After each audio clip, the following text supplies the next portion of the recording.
So I'm from Miami. I am a dermatologist and surgeon, and I deal with HS for as long as I have been in practice. And I'm going to skip the advocacy stuff because I have a kid with a chronic disease, so I am her best advocate, and when you are going to your physicians, you are your best advocate. And what we're going to talk about now, this is where most of you are coming from. If you have been lucky enough to find yourself at Dr. Hamzavi's office or someone in the neighborhood who can understand where you're coming from, you're a step up. You've got pain, you've got pus, you've seen 3 or 4, 5, 6, 7, 8, 9 physicians. You don't have a diagnosis, you don't know where you're going. You have built a wall around yourself because you think no one wants to be near you, and you are depressed. And we've beaten this to death. It's not an infectious disease. It's not caused by being dirty, and it's certainly not caused by being overweight. It's not contagious. It is a pain in whatever piece of anatomy it's bugging you in. I can skip this one too. So, I was always taught, particularly by my father, who is also a dermatologist, that when I see a patient, no matter what I'm dealing with, I want to give him a name, I want to tell him what I'm going to do, what I'm going to use, how long it should take, and what's going to happen in the future if it doesn't work. And that's how I deal with HS. So you guys are going to be looking at websites, you're going to be talking to your friends, you're going to be on message boards or Hope for HS, perhaps even your internist or pediatrician or primary care physician, although that's unfortunately few and far between. When you go to see the person who you feel is going to be your best hope for getting some treatment or some information, you want to bring your medicines, the stuff that you've used, what worked, what didn't, how long you used it for, because if you use it for a week and a half, that's really not valid. Any procedures you've had done in the past, and procedures can be incision and drainage of an abscess to a huge surgery like we saw earlier today. Most recent blood tests are super helpful, because if we're going to put you on Humira or Remicade, and you say, oh, I've already been tested for TB, and I'm pretty healthy and my liver's fine, we need to have those tests. You need to bring an open mind, because I always tell patients I am so far outside the box I can't see the box in terms of the stuff that I use. Because if I see a paper out of Uzbekistan, and it showed that one patient benefited from some kind of bark from their tree, I'm going to get that stuff and I'm going to use it in someone. I think the most important thing you can bring with you to your visit, particularly your first visit with a physician, is a family member. Because if you haven't been diagnosed and you are thinking I've got HS and then you get diagnosed, ears turn off.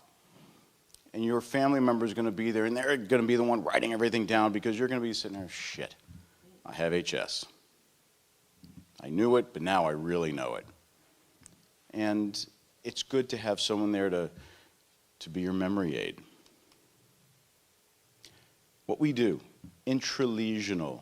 A lesion, you know what a lesion is? It's something on you. We're going to stick something into it. That's intralesional. Intramuscular, I use a lot of intramuscular cortisone because it's a good jump start for whatever I'm going to do, and it's a great rescue if you're in the middle of a flare. Intramuscular means into the muscle. Incision and drainage, cut and drain, cut and slice and dice. It's when we have to open something up to let pus out, to let pain out. On roofing, we're taking the top of the skin off of a tunnel. I do a lot of surgery for HS as well as every other medicine known to mankind, and some that are only known by aliens. These are a few of the things that we do. Step therapy, I am not a fan of step therapy no matter what it is. I want to bring my A game. I want to beat your disease into submission and keep it in submission. So I don't like giving you a cream and say, come back in a month, tell me how it went. I'm always worried about quality of life. And I do have discussions with you about how it's making you feel. How's your wife or your husband dealing with you? You got a job? Can you work? I want to be treated. I'm treating you the way I want to be treated, and you need a physician who's going to do that for you.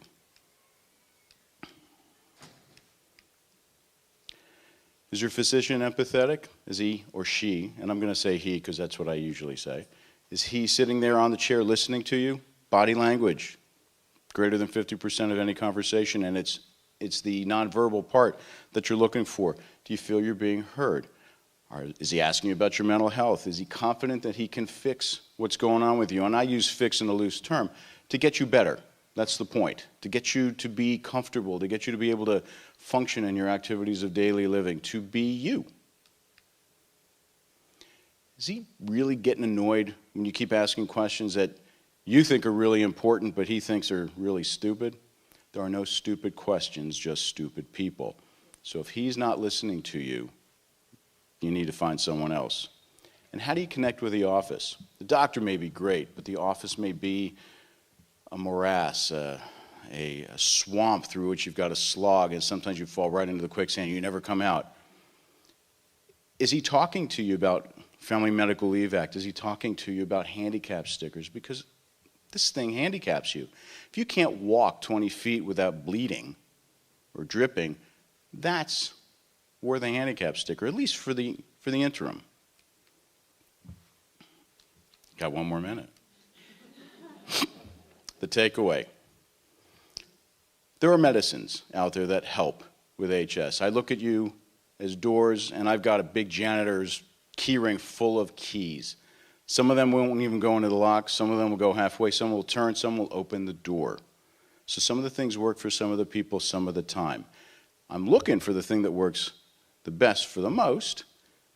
I'm willing to talk to your family. I'm willing to talk to your doctors. In fact, I will demand to talk to your physicians, the other people who are helping care for you, particularly with endocrine problems, thyroid, diabetes, metabolic syndrome, high blood pressure, because the medicines I use are going to have interactions, and I want to know about them. And the best thing you can find about your physician is whether he or she thinks outside the box. So, there you have it. Go out and get a good one.